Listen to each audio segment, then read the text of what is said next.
It's Bronwyn Billington here, also known as the Dynamite Doll, and you're watching one of my favorite YouTubers and podcasters, Wom Breezy. Stay dynamite.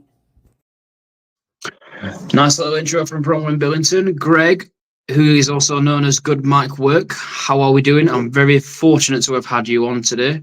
Thank you so much. That was a great intro too. I grew up watching her dad, so that was pretty awesome. It's great being here, Jordan. Thanks for having me. Mate, honestly, it's very, very privileged to have had you on. I'm so excited to what we can get through in the next 30, 45, an hour, however long this takes us. But I've got a lot of questions to ask you. You're a very interesting man. You've been in the content creation world for about coming up to 15 years next year. Yeah, it's been a while. I've been at it a long time. Yeah. And where do we even begin? 2010, YouTube was slowly creeping in, wasn't it?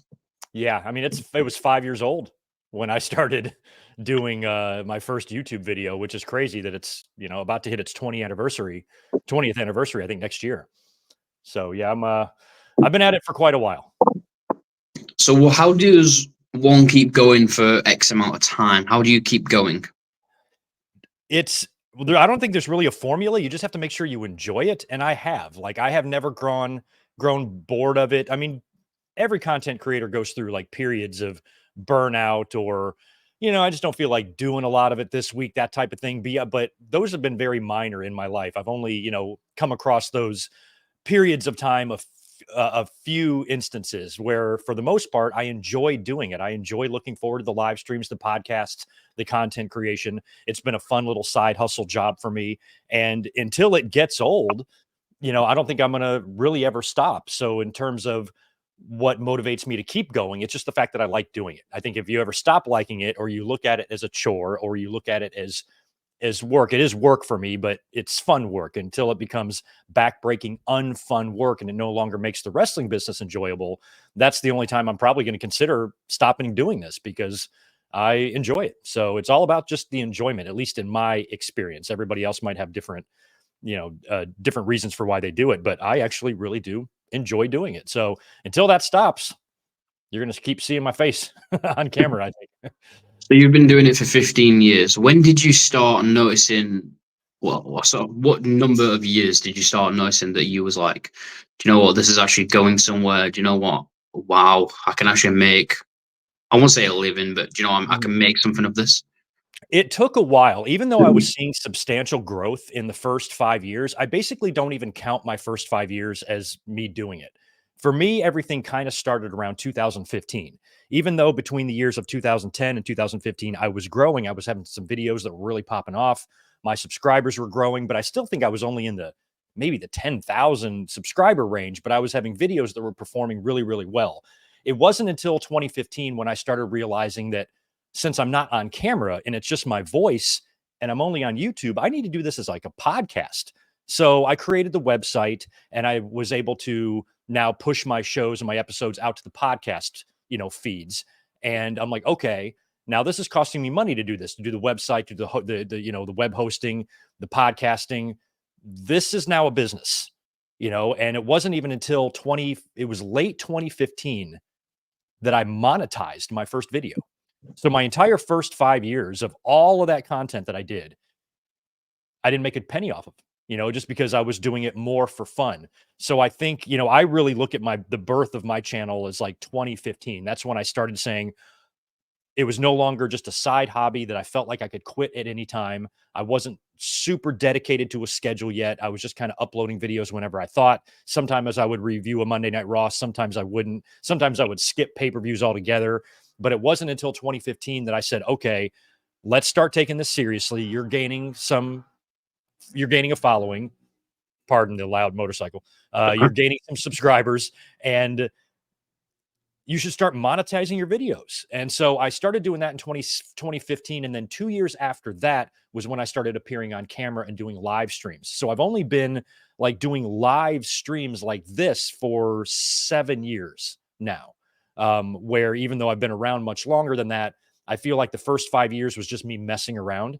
And then Mhm. 2015 to present day is when I've actually been taking it seriously and dedicating myself to a schedule, trying to commit to that, keep my audience, aware of when I'm going to be up and just be a consistent content creator. So I think it was around 2015 that I started taking it seriously, but I think I noticed that I was getting bigger well before then. But I don't think I was processing it right. Even though I was gaining some audience members and stuff, to me, it was just a side little hobby. I didn't realize you could actually make money off this and that type of thing. So it took me a while to for the light bulb to go off and say, hey, you should do this and take this more seriously. So I'd probably say around between 2013 and 2015 was when I was noticing that, okay, this is no longer just a regular old hobby. And it's one of them in life. Things take time. Do you know what I mean? It's what's that saying? It's not it's not a sprint. It's not a marathon. It's not a sprint. It's not a sprint, it's a marathon. That's Yeah. it. Yeah. Yeah. And that's definitely true. And unfortunately, I get a lot of questions too, like upcoming YouTubers or podcasters, and they'll ask me, what does it take to get noticed? And I'm like, I'm not really the right one to ask because it's much different than when I started my YouTube channel. YouTube was 5 years old. Now it's 20 years old. Everybody and their grandmother has a podcast. And I wouldn't know, like if I was starting my channel tomorrow, I wouldn't know what to do in terms of getting noticed. My advice now is like, I'll just put your stuff on every platform, the TikToks, the Instagrams, get your content out there, do YouTube shorts, do anything that you can do to try to build your audience in the modern times. But I don't really have great advice because how I gained followers and subscribers is just way different. I was just in before the market got overrun with everybody. And so I wouldn't really know how to get noticed now. I'd be the wrong person to ask. Yeah. But I think for a person who's been around 15 years, 15 years, but we'll call it 9 years, coming on to 10 years. I think for a person who's got 42,000 subscribers and a great banner, great photo, just great everything, great content, and nothing but great things to say about you, Greg. For a person who's got that amount, it's like, wow, it's a big achievement. Yeah, I'm definitely proud of what I've accomplished. I think honestly that, a few years ago, the way my channel was growing, I was kind of thinking that doing this full time would be the reality in a few years because I was growing at a pretty good rate, but things changed. The adpocalypse thing happened and a few other issues, and even though I'm very happy with my subscribers, I kind of feel like I should have 2 or 3 times more than I do right now. But that's nothing to shake a stick at. Being able to gain a following that large and having a loyal community that tunes in every week. I'm very, very proud of what the channel has accomplished, even though I feel like we can accomplish more with that. But it's all about, you mentioned the banner and things like that. It's very important to me to have eye-pleasing stuff. Somebody's going to watch my video. I want it to look as professional as I possibly can. In terms of just somebody who knows how to produce a video and it's just not like just thrown together, or it's not just somebody, in their car flipping on the record button on their phone and then posting it and that's their podcast. I want to, have something that looks, a little bit more real and professional and people can come and see, because I think quality of your content is very important. Your audio, your video, that type of thing would really help nowadays, being able to gain a good following, having somebody who looks like they know what they're doing. So even though I'm not one of the biggest creators, I try to look like one of the best. You know what I mean? Just to, Mhm. just physically, even though not what I'm saying might not be, as good as some of the other podcasters out there, I at least want to have a nice looking channel that when people come to my stuff, oh, this kid's got nice looking stuff, that type of thing. That's all it's like the wrestler version of saying, oh, this guy's a good hand. It's just he's just a journeyman. Well, a guy who knows what he's doing in the ring, you can always count on him. He's reliable. That type of vibe I want to strike when people, visit my channel. Yeah. You mentioned obviously burnout, and you felt about it a few times and this and that. What is it that you felt though, like burnout? Because burnout can mean a few different things. You know what I mean? The definition, you can be like, oh, I'm exhausted, or I'm fed up, I'm not getting the right attraction, I'm not doing this, I'm not doing that. What has your type of burnout been that you fought before? It mostly just depends on what else is going on. I'm really, really lucky. If other content creators are trying to balance a career and a YouTube channel, they could be going through a lot of things at work that could stress them out, and this might take away from the motivation to do that. I've been very lucky with my job and my career that it's never really caused me any sort of stress that would take away from this. So I think with the burnout is probably just where I'm at that week, having a really, really busy week, a lot going on. Maybe the wrestling of back a few years ago when Raw wasn't very good. We didn't have AEW yet, even the pandemic and things like that, when just there wasn't a lot to be excited about. So a lot of my burnout, or actually I've never really experienced any real burnout, but the small little bits of burnout I've had is usually just because I haven't really been into what's going on, and I don't want to come up and talk for 2 hours about a show that I didn't like. So a lot of those burnout moments were from back when WWE was struggling and we didn't have an AEW yet. We didn't have any competition, and we were into some of those really just bad years of WWE. Sometimes I could experience burnout there, but nowadays, with WWE being on fire, we've got 2 wrestling companies. There's always something to experience and talk about. It's a lot easier now. So everybody else has different reasons for burnout. I've been really lucky with never really struggling with mental health stuff. I've never needed to take a mental health day or a month off to reset myself. I've just been lucky. My machine brain just keeps going. So I think any burnout that I've ever experienced has been pretty minor. And it's just basically been because I've just been in a weird funk where the TV that I've watched for the past 2 weeks, or the wrestling I've watched for the past couple weeks, hasn't been very good. And I don't feel like really coming up and doing a podcast about it. And those have been so rare in my life. For the most part, 99% of the time, I look forward to coming up. I've only had a few instances where I'm like, I'm about to hit record and I really don't want to do this, and that's, I think other creators might say that happens a lot more to them, so I think I'm definitely like kind of an anomaly. I feel like as somebody who's been doing it as long as I have, I should experience more burnout. I should get a little bit sick of it here or there, but I just keep a really good balance, in my life, with my life and my job and my relationship and YouTube and everything, that I've just been lucky that it's caused me nothing but joy, the channel, for the most part. I mean, obviously you have your ups and downs, but for the most part, this part of my life is something I never would have envisioned myself doing as a kid. So the fact I'm doing it is kind of blowing my mind a little bit. I'm like, I've been watching wrestling for 40 years. So the fact that I am now taking that useless wrestling fan knowledge and actually applying it to something that pays my bills is wild and fun and pretty surreal to me. So where did the idea come from back in 2010, just to start doing YouTube and creation? It was weird. I started kind of surfing around YouTube. Like I worked in restaurants my whole life. So I would come home late at night and I would just plop down in my computer chair and I would just start scrolling YouTube. And I realized that YouTube started having a lot of wrestling content on it. Like just regular old users were posting videos of wrestling matches and stuff that I used to work so hard to tape trade for. I'm starting to see now online. I'm like, this is cool. So I should create a YouTube channel just so I can make playlists and stuff of all the things I'm finding on YouTube, right? Mm-hmm. So I start that way. And then I start stumbling across, I start realizing that people are creating content.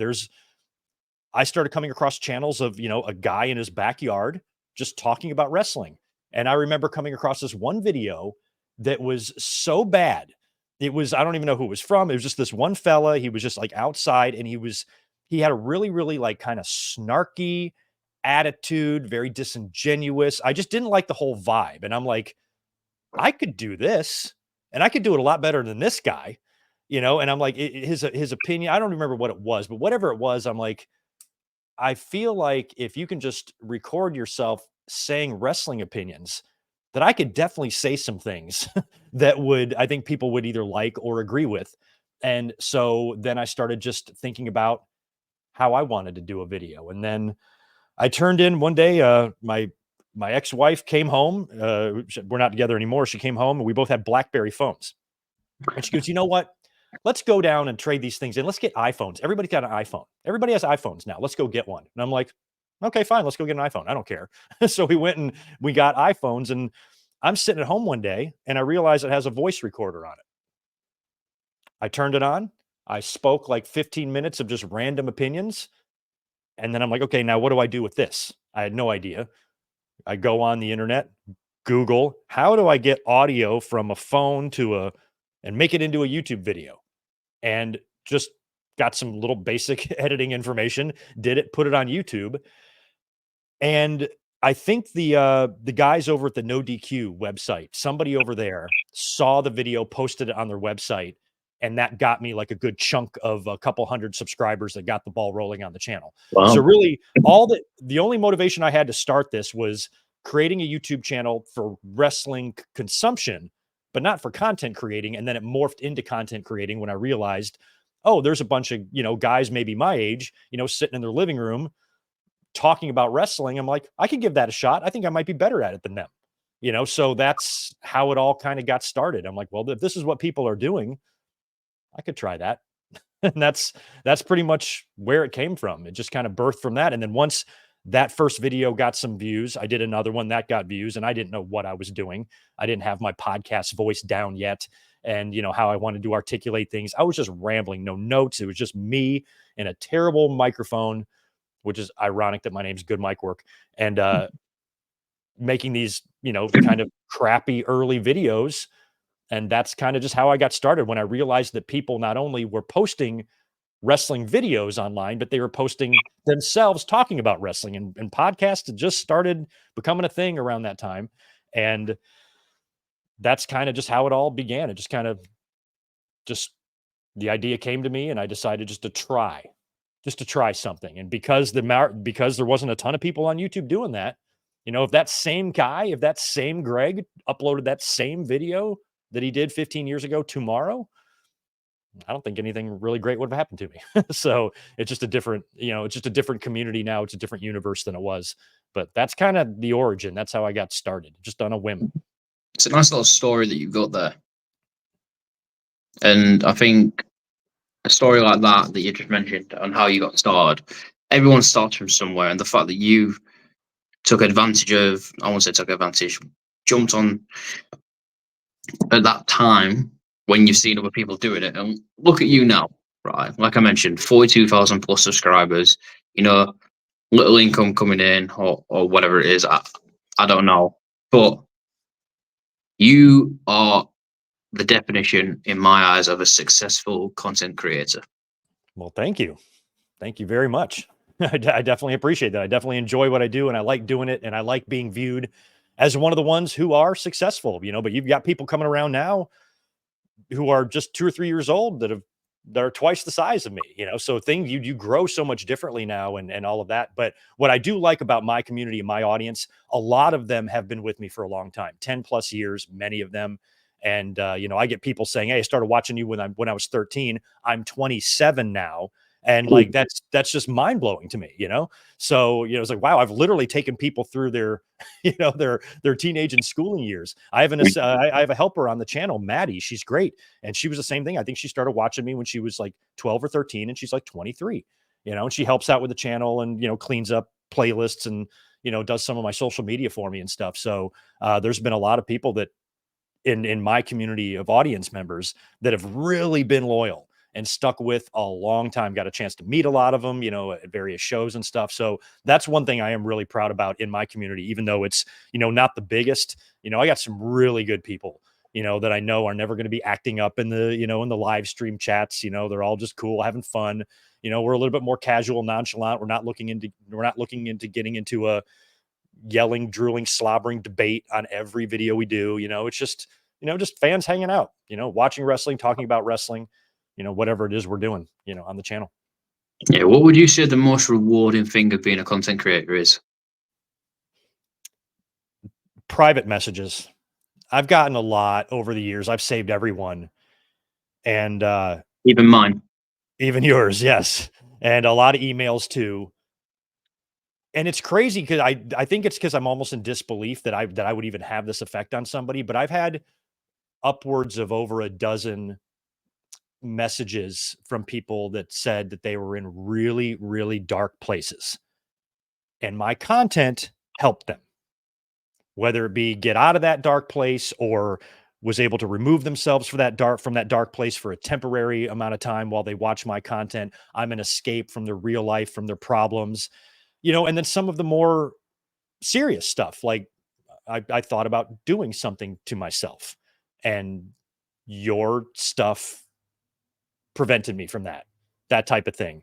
And it's like, that's almost, I'm so happy that I'm able to help people get away from the troubles in their life. I'm blown away that me talking about wrestling would actually do that for someone, but apparently it happens sometimes. And I'm like, well, if I just help one person, crawl out of a rut or crawl out of depression or do anything to make them happier in a time in their life when they're miserable, then that's all the payment I ever need. I don't need to accept another dollar from YouTube if I've helped someone like that.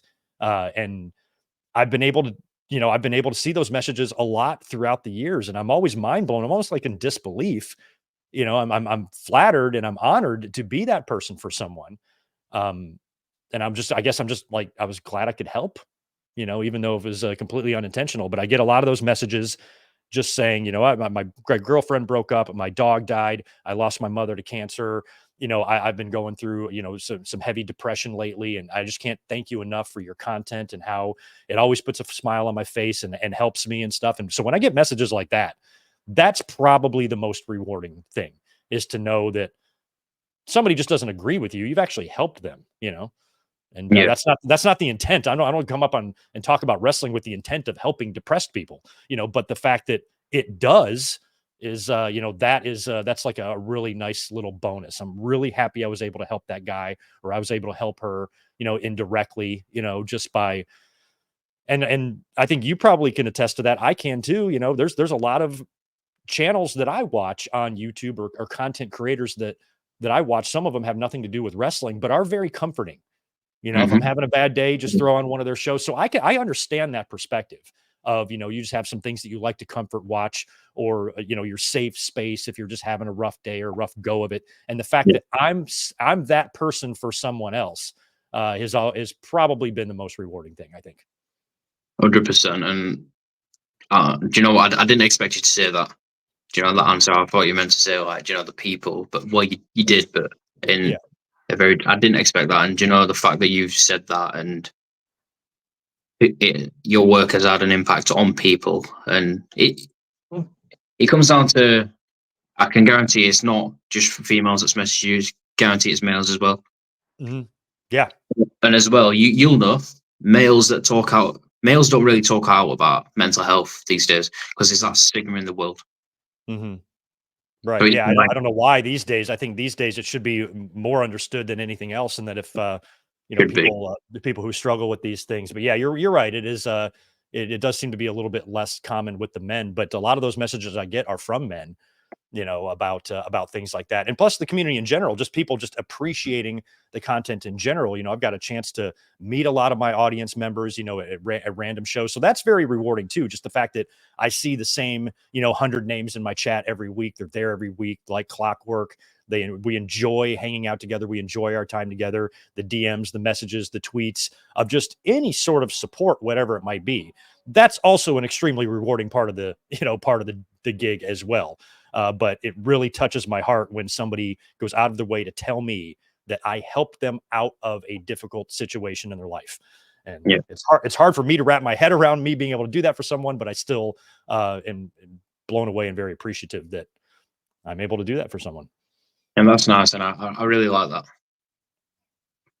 For people that don't know you by your work, what would you say the best way to describe your work? Like, what, I know what you do, but for people that don't know what you do, what is your main keys of work?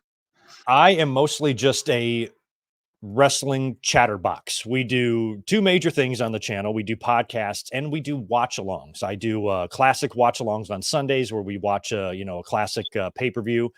And then we, we'll watch pretty much every pay-per-view now from AEW or WWE. We'll do watch-alongs of those. And basically, I'm just here just to talk and chat and share my experiences and thoughts. So I'm basically like half podcast, half reaction channel. I'm 33 and a third percent podcast. I'm 33 and a third percent content, reaction channel. And then I upload other, special videos and podcasts depending on, what's going on in the world. But basically, if you just want like wrestling discussion and good, fun wrestling hangout from a guy that really tries his best to enjoy the pro wrestling business. I don't hate watch. If you want to come to my channel and hate watch something, you're coming to the wrong place. I'm not here to scream and yell. I can get frustrated. I can get angry with what we see on TV. And sometimes, wrestling companies will make a head scratching decision. But I don't want to create the culture on my community or my channel to where all we're doing is complaining all the time. We were just talking about like mental health, and stress and stuff, and people who, enjoy my channel because it's a nice, fun place to be, don't want to be stressed out too much. We might have to touch on some unpleasant subjects and some gnarly stuff here or there just because of what's going on. But I don't ever want to make negativity a theme of my channel. I don't want to jump on that bandwagon. I think I want to look at my channel as mostly, even though I have some spicy language. Sometimes I'll rewatch a podcast when I'm editing something. I'm like, I said the F word like 50 times. What am I doing?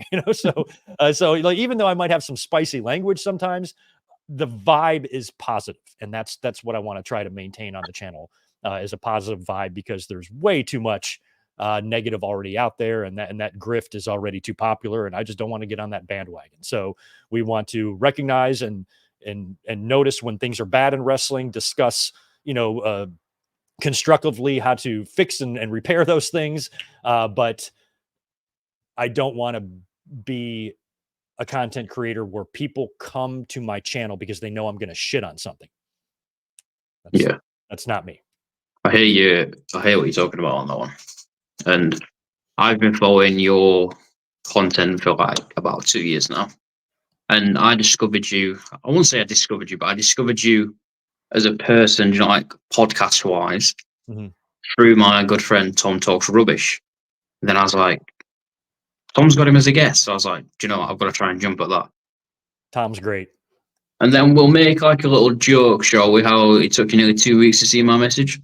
Yeah, right. Yeah, yeah. Jordan, he did DM me, and I did see it. I saw it like right after you DM me, but it was like really late at night. I'm like, oh, I'll get back to him tomorrow, and then I just forgot. And then more DMs came in, and then I was going through it the other night, a few nights ago, and I'm like, oh man, I forgot. I read that, never got back to you, and that's when I was like, sure, I'd love to come on. So yeah, I do apologize for kind of being a diva there and taking 2 weeks to get back to you on the DM. But sometimes they can get lost in there if I get a few and I'm behind on catching up on those messages. You'd think it wouldn't be that hard when your phone's right in your hand, but I can really let those messages pile up sometimes. And I'm not. If you ever sent me a message on Facebook or Instagram, you probably haven't heard back from me, and I'm very sorry.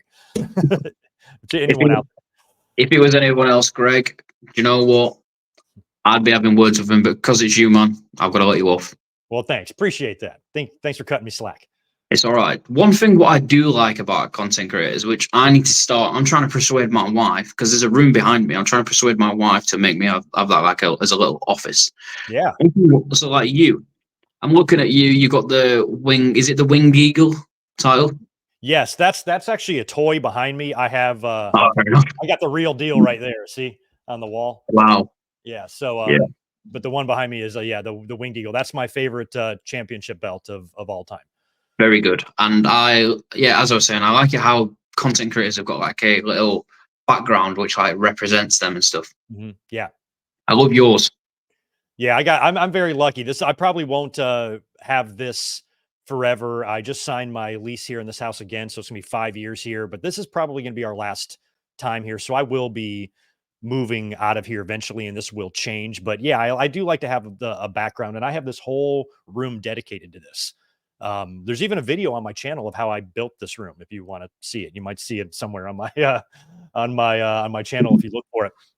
But I like having like a background. A lot of people do like green screens and stuff. I might eventually do that, but it is kind of nice, if your wife will allow you to have a section of the home, to where you can produce your stuff. Thinking about it. Yeah, so tell her GoodMicWork votes yes. So let them very do it and make itself a little background. But I do enjoy doing that, having a nice little background. To me, it's just all my wrestling DVDs and tapes behind me, on a shelf with some decorations. But I've already been brainstorming about my next studio. Will be much smaller, probably much smaller room. So I'm going to simplify the look here. I might do more of a camera straight, because my desk is here. I'm actually kind of at a diagonal for my webcam, so this can all be behind me. But I'll probably be changing that up and simplify it a lot more on my next studio. So probably about another year left of this, and it's going to change. Well, you heard it first. Yep. Yeah. Exclusive. So what is a setup like for you? How many computers, how many cameras you got going at once? I have 2 desktop computers, both really good ones. One, my main machine is what I use for this type of stuff, content creation. My other computer is my older one that I was using that now I just use for if I just want to be sure. And it helps for my watch alongs too. Like if I'm doing a watch along, I'll use this computer for streaming and I'll pull up the show on the other computer. And currently am sitting in a 3 monitor setup right here. The smallest monitor is what I'm using now with my webcam. I have 2 webcams. I only have one turned on. And then I have my main monitor here. And then over here, which you can't see, I have actually a 42-inch TV that I use as a monitor. So I've got a 42-inch monitor and 2 32-inch monitors in like a 3 monitor setup with 2 desktop computers. So I'm way overkill. I have got a computer. I've got a backup computer. I've got 2 webcams, 2 mics, but I only use one of each at the moment. And I'm still using a 4K webcam, which really only outputs 1080p most of the time. So I could upgrade my camera. Probably need to do that. But in terms of what I use, I've 2 computers, 3 monitors, webcam, mic, boom arm, and that's it. I don't do the headphones. I can't for some reason. Whenever I do like a stream or something, I can't do the headphones. I don't like them. So I just try to go like I can hear your voice just through my speakers right now instead of the headphones. So if I did more, like if I had more people on and I was, had 5 people on at a time, that might have to change. But I do run a pretty simple operation still. I just, Sounds confusing. I don't even do an XLR on my mic. I just USB this thing, so I should probably update that as well at some point. So you mentioned obviously your watch alongs, you've got someone watching from a camera, but then you're watching it. So how do you get them both onto like the same screen? I use 2 screens. So like if I'm streaming, like if, for example, if I'm streaming a pay-per-view watch along, I'm going to have my OBS and my streaming everything pulled up right here on this computer to where I can see the chat and I can see that we're running. And then on my other computer attached to this monitor is where I'll pull up the pay-per-view. So I'll just watch it here on that monitor and streaming here. So I'll basically just like this. So if we were doing a watch along right now, I'd be looking this direction and just watching the pay-per-view. So I just use it kind of a 2 computer setup, and I'm able to put like a timer on there so people can follow along exactly. And it's not just like a free for all. We all just hit play together and run with it.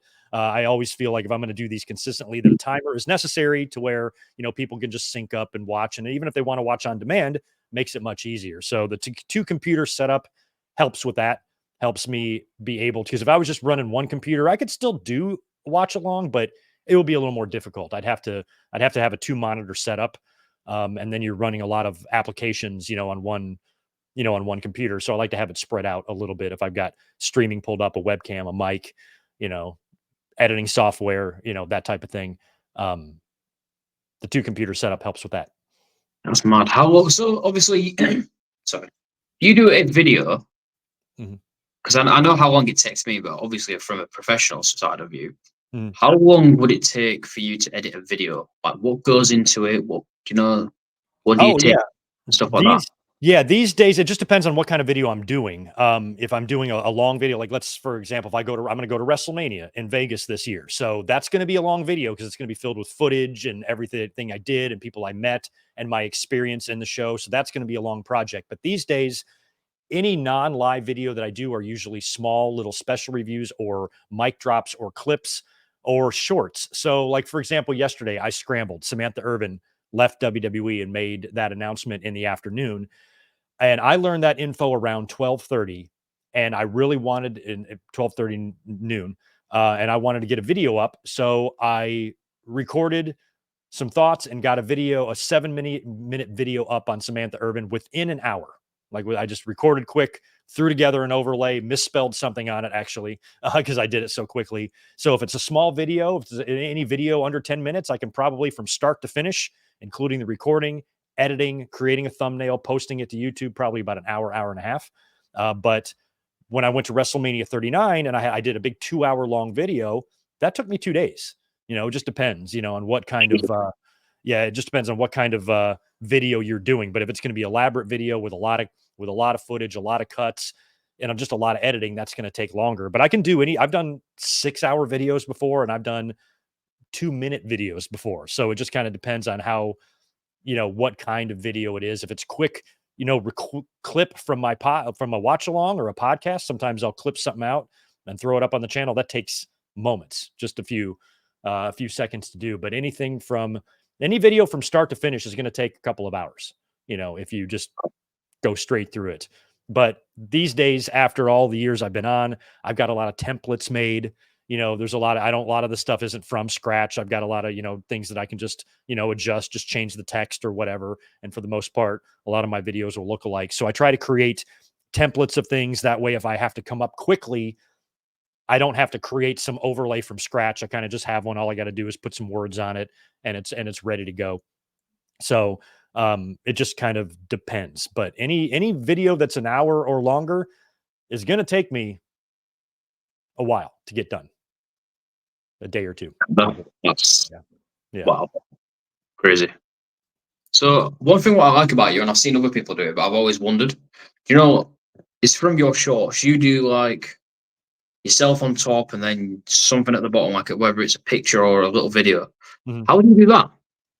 You just got to do, it depends on what sort of video editing software I suppose you have. I think all of them will do it. I use Sony Vegas or Vegas. I have used Vegas Pro 18, but when you put your content in, you can format it to be in that skinny format. And then you just have to adjust it for that. So that's going to be all in your video editor, is how to get that aspect ratio where you want it, whether it's, 16:9, like you see on YouTube, or, if it's the short form on the shorts. And then a lot of those you can just do mobily. If you just want to record yourself on your phone, it's going to recognize that as a short anyway. But if you do it in a video editor and you upload it like on a desktop computer, then that's going to have to be formatted right. And that's something that just you take care of in your, just watch a YouTube tutorial. Like for me, I didn't know how to do it either. I'm like, how do I make a short? So I just searched for my video editor in YouTube and searched it out that way. So, but yeah, you will have to you do want to have, a relatively nice video editing software. Mine's not terribly expensive, but I paid like $300 for it or something. But you do want to have something like that to make it the nicest. And then you can format it in there. You'll just treat it like a normal video, like I would, except it's just going to be formatted skinny. And then you can have your rotating pictures or whatever you want in there. And a lot of people are way better at those videos than me. There's some great content creators that can edit those really well. I do them kind of more basic, because I want to upload them, a lot of them at a time. So I try to keep them as basic as possible while still looking decent. That's my goal with the shorts. Yeah, I see what you mean by that. So where did the name GoodMicWork come from? What a weird story. This one's weirder than how I started wrestling. So remember when I told you I started a YouTube channel because I had no intention of creating content. I wanted a YouTube channel just for wrestling so I could make playlists and stuff. Yeah. But I was like, I want to come up with a name, and I really regret my name. I'm just stuck with it now. So I'm never going to change it. But I was like, I want to come up with a name that is wrestling related, but someone wouldn't associate with wrestling. And the way I got this, it's such a bizarre. Have you ever seen the movie Superbad? Yeah. Okay. There's the beginning where Jonah Hill and Michael Cera, they're going to school. Jonah Hill's picking him up from school, and he's talking to Michael Cera on the phone about what pornographic websites he wants to subscribe to or he wants to purchase, right? And he's going through all these names, and Michael Cera's character mentions, he's like, why don't you pick something that doesn't sound like it's a porn site? Like, what if you pick like Perfect 10? That could be like a bowling site, And I thought about that, and I was like, yeah, what's a phrase or a term that I could use that would be associated with wrestling, but an outsider wouldn't know that? Why I wanted to have a name like that, I have no idea. And I started thinking about, what the most over wrestlers in the history of the business have had in common. And they've all had good mic work. And I was like, good mic work. That'll work. And I just threw it, because at the time I wasn't thinking this was going to be a name I was going to stick with for 15 years. I just needed a name for the account. That's it. And so I used that analogy from Superbad. I'm like, yeah, try to pick something that wouldn't, but now I wish I would have picked something with the word wrestling in it or something like that. Because once I did that, and then I started like a social media, I started getting all these DMs from like microphone places.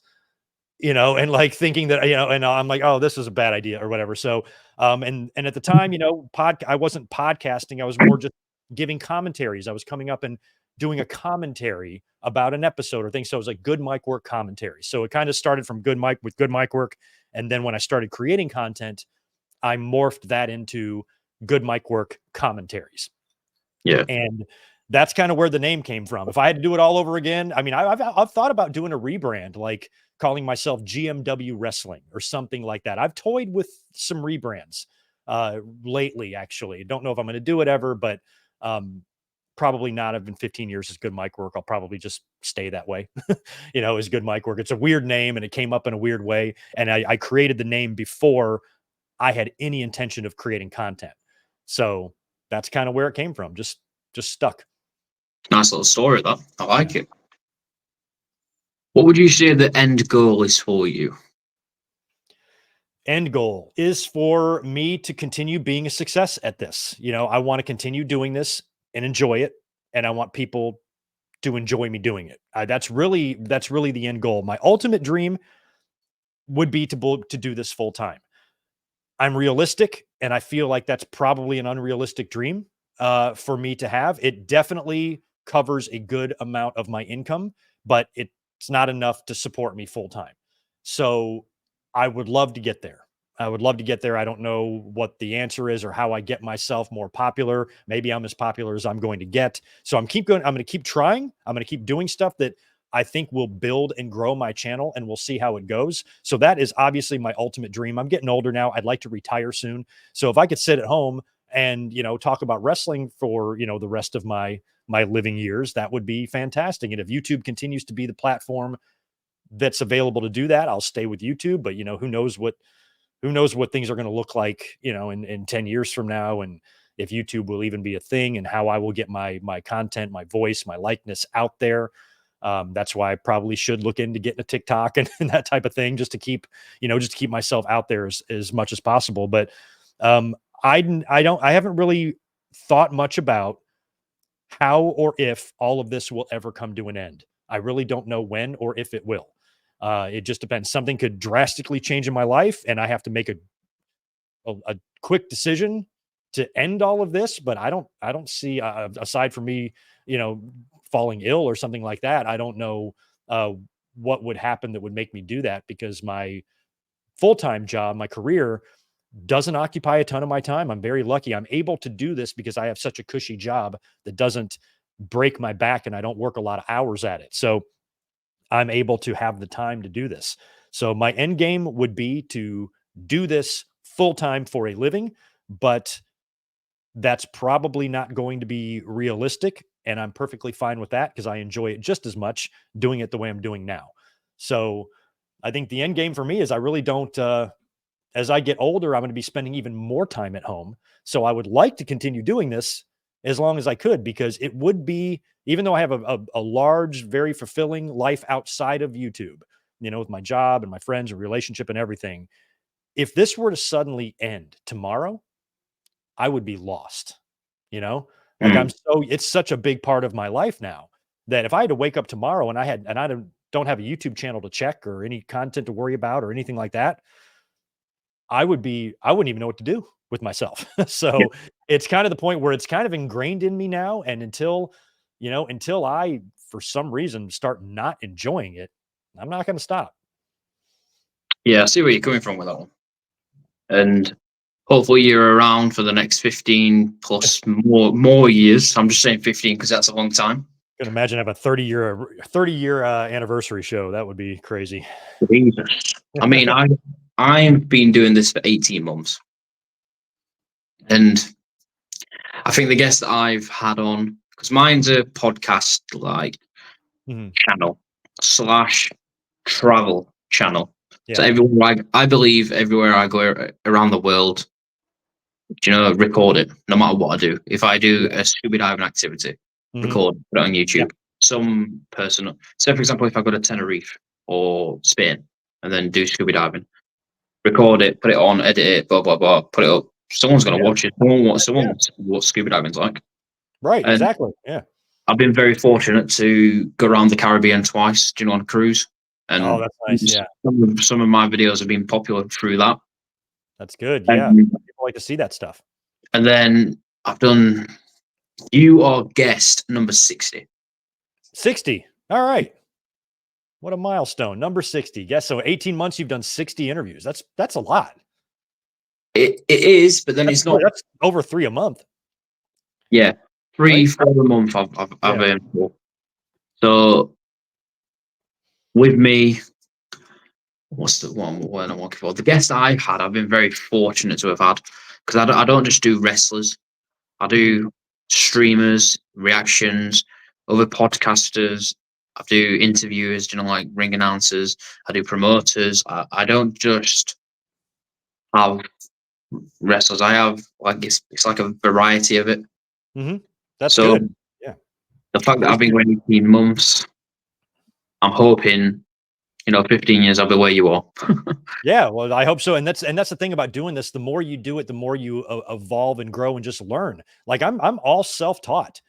It took me a while to get my stuff to look polished, because when I first started, I didn't really know what I was doing. I was just messing around, learning as I went, self-tutorialing myself my way through video editing, recording, that type of thing, and learning, how I want to be and how what kind of attitude and personality you want to project to your audience and stuff. So that's all the stuff you're figuring out now, in these 18 months that you've been doing this, you're realizing if this works or if this doesn't. And you'll see that the more you start doing this and you're playing around with the other different type of content, traveling stuff, you'll see what works. You'll also see what you enjoy doing. I've got videos up on WrestleMania, my trips to WrestleMania, the Jericho cruise, which is also in the Bahamas, and so whenever I'd go on trips, I'm the same as you. Try to record as much as you can, because you never know what could make for a great video, or what could make for good content. And if you start growing an audience that starts to like you personally, that's when those videos that are not about wrestling will start to do well. Like your videos to the Caribbean stuff, because they start to like you. Even though if you're doing something, you might have a video that they didn't subscribe to the channel for. They subscribe because you have wrestling content, but they've also grown to know you and become familiar with you, and they like you. They want to see you have fun on your experience. They kind of tune in for you. And so that's a good way to grow as well. Just keep being genuine with your content. That way, when you do upload stuff like that, people are like, oh, I want to see the good time Jordan had. We like him. We like his stuff. And it's fun. It's fun to see him have a good time, that type of thing. So you can grow, loyalty out of that as well. People just genuinely like you as a person, and they want to know more about you. So that's why those little videos, those travel videos I do, even though they're still wrestling related, they're different, and they usually do get a lot of good response, because it's not content that people are used to seeing on the channel. And it's a bonus. Awesome. So was this the best day of your life? Yep, absolutely. Oh, I thought you meant today. Yeah, that was probably close to it. I am surprised it took me that long to meet Bret Hart. I've been a massive fan of his, and I got a chance to see him wrestle before, but never met him. So he being at WrestleCon last year, that was pretty sweet. Got a chance to finally meet and talk to him for a couple of minutes. And yeah, I think that my life was definitely complete after that moment, because I'm not really crazy about meeting a ton of wrestlers and getting lots of autographs and pictures and stuff. I was just kind of there for the fun of it. But once I realized Bret was there, I'm like, well, I'm going to meet him. So yeah, that was, for those who don't know, Bret Hart was my favorite wrestler growing up. If you can call it that. I was in my late teens when he was champion, but I still felt like I was growing up back then. So yeah, Bret was my guy.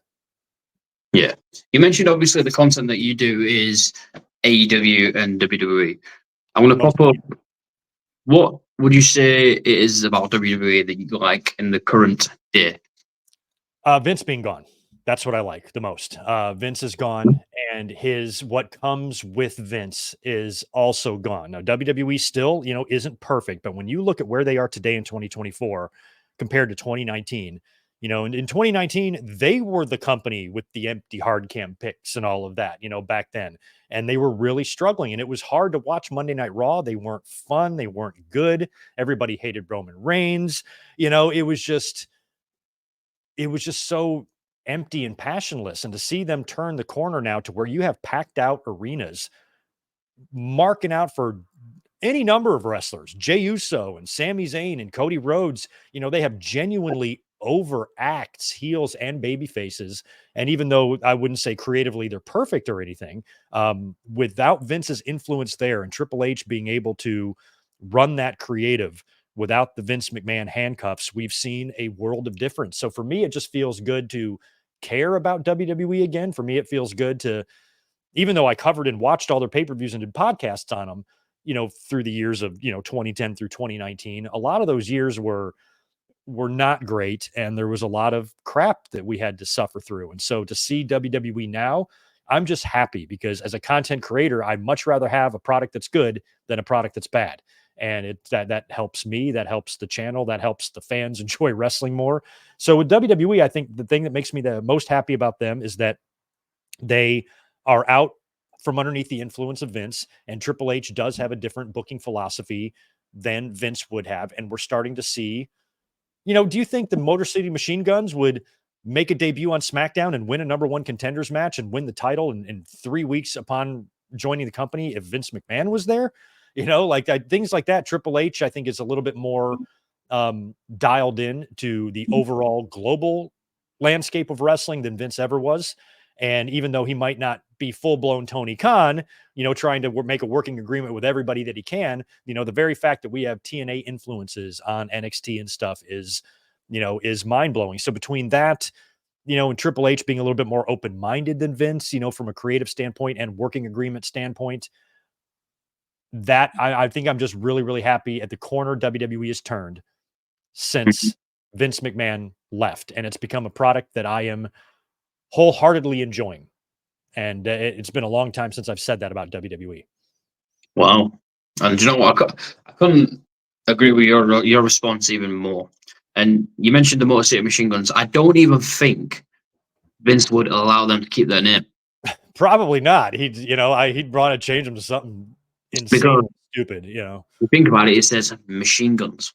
So they opened up with machine gun noises in their promo. I'm like, are they going to keep that? I mean, just that's kind of a sensitive subject in today's society, and things like that. So maybe 20 years ago it wouldn't have been a big deal, but I'm actually surprised that they're having machine gun in their name and machine gun sounds when they come out. Yeah, Vince wouldn't have allowed that. Yeah, they probably would have been a little bit too uptight about it. So the fact that they're there in their full form, using their names and the Motor City Machine Gun name is pretty awesome. And things like that is something that you just generally wouldn't see when Vince was there. He's just too close-minded, too in his own bubble, and too old and to know what's going on. Mm-hmm. So we'll talk about AEW now. What's your overall opinion on AEW? Still love AEW. They've got some problems right now. I think their product probably has been as cold as it's ever been, but it doesn't take a genius to see. It just takes two functioning human eyes to see the effect that they've had on the wrestling landscape. Because when I was talking earlier about WWE, what was the years I was talking about? Up until like 2019, right when AEW came around. And once they came around, now we've got competition again with two companies who can compete with each other financially.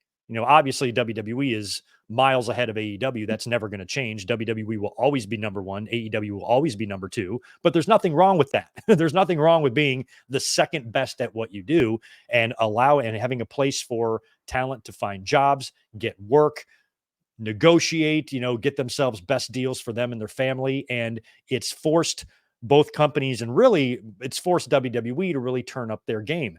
Every time that WWE has had the heat put on them, they have really, really responded. Back when, when Vince took over the company from his dad and brought in Hogan, and then they exploded, and then they ran into problems with WCW and Ted Turner, and they had a couple of years there of bad business. And then Austin came around and WWE turned the corner. And then AEW again started putting the heat on WWE a little bit. They beat NXT. Vince McMahon just made Triple H kill his baby, and just basically wash the whole thing because AEW were beating them on Wednesday nights or whatever it was. And that them being around just as a place for wrestlers to go to jump ship to, to be, another company competing for the same talent is going to make WWE, it's going to force them to be better. Mhm. And 100%. that's what WCW did and WWE did for each other. They forced each other to be better. And AEW kind of forced WWE to wake up. Now, granted, the Vince McMahon stuff and lawsuit and scandal had a lot to do with that. If Vince would have stuck around, I think WWE would probably still be struggling a little bit right now. But AEW coming onto the scene has greatly improved the wrestling business for the better because it's made WWE's product better. It's made them care for a lot of years there. Remember during the Authority days, it really felt like WWE did not care that the audience was frustrated. If anything, it felt like sometimes Triple H would give off this vibe like he was getting some sort of perverse enjoyment out of the fans constantly being disappointed. Cutting that promo on Raw. I'm going to go tweet about it with my friend Mark. He seems to have a really bad taste in his mouth about us sometimes. That was always the vibe I got from Triple H. I'm like, I think he enjoys when we're mad. And why? Because it doesn't matter. WWE's business is going to keep moving. They have no competition. And their viewpoint, I felt like from their perspective, they were looking at us, the fans, and saying, you know what? These idiots are going to tune in every week, no matter what we do, which really wasn't the case because ratings were going down. Attendance was going down. But their belief was the WWE machine will keep moving no matter how many times these fans or how loudly these fans complain. They will come back every week. And I thought that was really kind of crappy attitude to have. You should try to entertain us. You should want your audience to be happy. Now, all of a sudden, that demeanor has changed. Now they have AEW. It's now in their best interest to keep the fans happy, because the fact that there's competition. So it feels like they went from not caring about us to caring about us. And if that whole Cody Rhodes situation last year with The Rock, or this year at WrestleMania, when The Rock came in and almost screwed up that whole thing, if that would have been 2015, we would have gotten The Rock and Roman Reigns in that main event. If that same scenario that happened with Cody and The Rock coming back earlier this year, and it looked like Cody was going to be bumped out of WrestleMania in favor of The Rock and Roman Reigns, and the fans got really upset about that, and they went back to Cody Rhodes. I feel like that might not have been able to happen, if Vince was there. Yeah. You could argue it did with Daniel Bryan. I mean, the fans did make a big stink, and they did change that, but it was just way too much like how WWE usually operates. And so the fact that what we want as fans seems to be a little bit more important to them now. And it shows, when they care about us, they can do great things. And the times in WWE when they've been at their worst, I've genuinely felt that they did not care about us. They didn't care if we were upset. They were making money. Their company was rolling regardless. The old man was going to do what the old man wants. And it doesn't matter what any of us say. There's only been a couple of times where the Daniel Bryan stuff, the Cody stuff, the Give Divas a Chance stuff, a couple of times the fans have made enough noise where WWE's tried. But now I feel like now that the company is sold, they're under the TKO umbrella. That company's priority now is make the fans happy. So it's not going to be, Triple H's job is to make us happy, not to piss us off. And where in the old days of WWE, where it was just Vince McMahon owning the company and Triple H's job was maybe a little bit more secure and safe than it is now, because if the momentum changes in WWE and they start dealing with problems, attendance issues, creative issues, fan interest issues, Triple H is going to lose his job, where that might not have been the case before. It doesn't matter how bad you are at creative. WWE is going to do whatever they want anyway. So Triple H now has people that he's got to answer to. If the shows aren't performing and they start going in any sort of decline for any reason, it's just like, if a football team, sucks, who's the first person to go? The head coach. So usually I think now it's going to be a lot different, just a lot different mentality in WWE, a lot different motivation. And now it's in their best interest to please us, where before it didn't feel like they cared if they pleased us or not. So I think with AEW, I know I got back onto WWE there, but you asked about AEW. That is why I think they are so crucial to what we're seeing right now, and why I love them as a company, despite the fact that Tony Khan can be a little bit scatterbrained with his booking. They can make some frustrating mistakes from a fan's perspective. Sure, all of that. But Look at they've also had periods of enormous success. Now they're in a little bit of a lull, just like that other company, WWE, who have had 50 documented years of highs and lows. So AEW, even though they might be struggling right now, that can easily change. We got that TV deal done, so they're not going anywhere on that aspect. It's not like they're just going to suddenly disappear tomorrow. You've got them for the next several years. Hopefully they can pull it together. Hopefully they can pull everything together and find something that works and grabs fans' attention, kind of the way WWE, has done in the past couple of years. So I am a very big, as somebody who grew up watching NWA, WWE, and WCW and WWE, I am extremely happy that we have another company that's on cable television that's competing for the same talent. One company might be vastly bigger than the other, but financially they can compete for all the same talent. And it wasn't like that in WWE and WCW days. WCW had all the money, so they could sign everybody. WWE is much bigger than AEW, but financially they're on the same level. Tony Khan can outbid anybody he wants, including WWE. So that's one advantage that he does have if he really wants to throw a ton of money at free agents. That is going to be there to really, I think, help balance out the two companies' rosters, because even though size-wise there's no comparison, WWE's up here, AEW's down here, but talent-wise, I'd argue it's a little more like that. With WWE probably still being in the lead, but it's not as lopsided as the overall size of the company is. So that's what I appreciate from AEW, the fact that they're not owned by a media company or anything. They're owned by one person who just happens to have $1 billion sitting in the bank. And I think that's, really going to help for their longevity too, as long as they can figure out their, creative issues and whatever's been upsetting their audience base, like myself, who likes their product a lot. But I feel like some of these dynamites are skippable.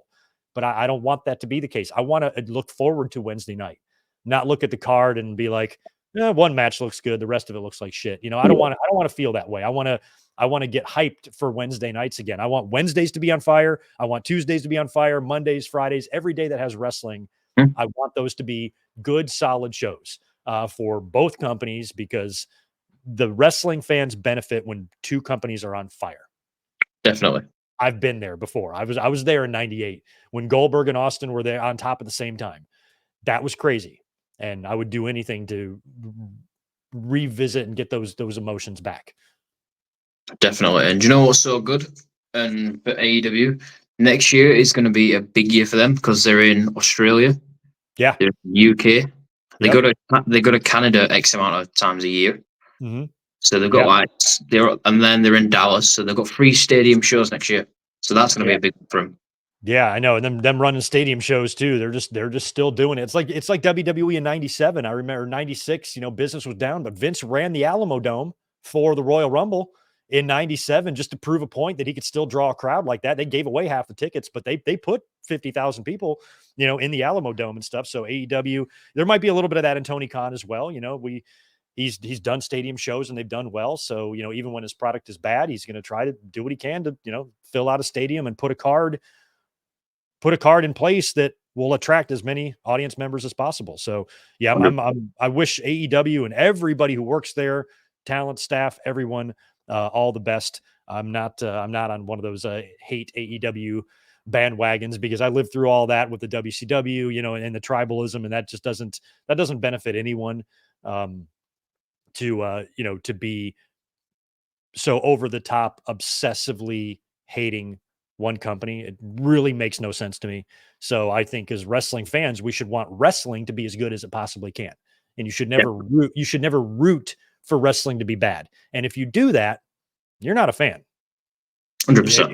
If you're tuning into AEW every week, hoping they have a bad show so you can go online and tweet about it, you're the furthest thing from a wrestling fan. You're just a weirdo, in the way I look at it. Couldn't have put it any better. Yeah. So the final couple of questions: who is your tribal chief? Oh, my tribal chief. You mean in wrestling? Well, just in the bloodline. Who's my tribal chief? I think Roman's always going to be my tribal chief in that scenario anyway. It's not Solo. I like a little bit of Solo right now, but overall, Solo's kind of been a little bit of a joke. I got to say though, Close second would be Jacob Fatu, because last night on Raw, before we even got to that moment, I put on Twitter, I said, Jacob Fatu and Braun Breaker are going to be in the same place at the same time tonight. I was like, we might get a face-off. And we did. And the way the fans reacted to Jacob Fatu and Braun Breaker facing off, Jacob's only been in the company a few weeks, and they're already being like, oh my God, they're already thinking of dream matches and stuff. It might be Jacob, but I'm a big Roman fan. I like Roman. I'm very happy that he turned the corner from where he was. And once he became, Definitely. heel Roman, and seeing him, become the biggest star in the biz when everybody hated him, I'd probably just say Roman. Roman's my tribal chief. Awesome. Yeah. And I'm been very fortunate to interview Jacob. Oh, have you? Is he on your channel? Oh man, Yeah. I gotta look that up. That is great. This year alone, I've interviewed 4 members of the Fatu and Hawaii family. Wow. I don't know if I saw that. I saw the Vince interview. I saw a couple on your channel. I don't think I recognized the Jacob one. That is great. I'm going to check that out. Yeah, that's my most watched video. Oh, is it? I bet. Yeah. That is really good. I'm a big fan of Jacob Fatu. He's going to be a big deal. The fans can already tell. You could tell the minute he got there. And I've had him, Zilla, Lance, and Lloyd. Wow. Dang, you have had them all. Good job. Yeah. That's great. That's awesome. Let me know what you think. I will. Yeah, I'm going to check those out. I'll be checking out that Dijak one too. Awesome. And then the last few questions. So who's your Mount Rushmore of professional wrestling? We know Bret Hart, so who's the other 3? Yeah. Oh man, that's a tough. Even though I've done a million Mount Rushmores, because I have to think: is it a personal Mount Rushmore, or is it a Mount Rushmore of who I think is the greatest overall? I think I'm definitely going to go Bret. I'm going to go Austin. I'd say Bret, Austin. Oh man, I don't like him, but I've got to say Flair. Wow. Bret, Austin, Flair, and I'm not even going to say Rock. I got to say, oh my gosh, I cannot think of who I should put as that last person on there. I think I'm going to go. Yeah, I'm going to go Rock. I have to go Rock. He's done too much. He's been such a big deal for wrestling, because everybody in the entire world knows who The Rock is. Even I dare say Rock might be more of a household name in modern times than Hogan was in the 80s. He's done a lot more movies. He's more internationally known, that's for sure. And so I think The Rock becoming that big of star, coming out of the wrestling business and becoming that level of star, how can you not put his head, on that, on that monument? Because, he accomplished more than anybody else ever has. So, and he was only in, think about it, from 96 when he debuted. Was it 96? Yeah, not very long. 96 till 2003. Yeah, that's why I'm hesitant to put him on there. Because I'm like, well, maybe it should be Hogan, or maybe it should be Taker or Rey Mysterio or Shawn or somebody like that. But really, when you look at what The Rock's overall accomplishments are, even though he only spent a few years in the business full time, and then he came back in 2011, and now he's kind of back now, but not really. Plus, he's old.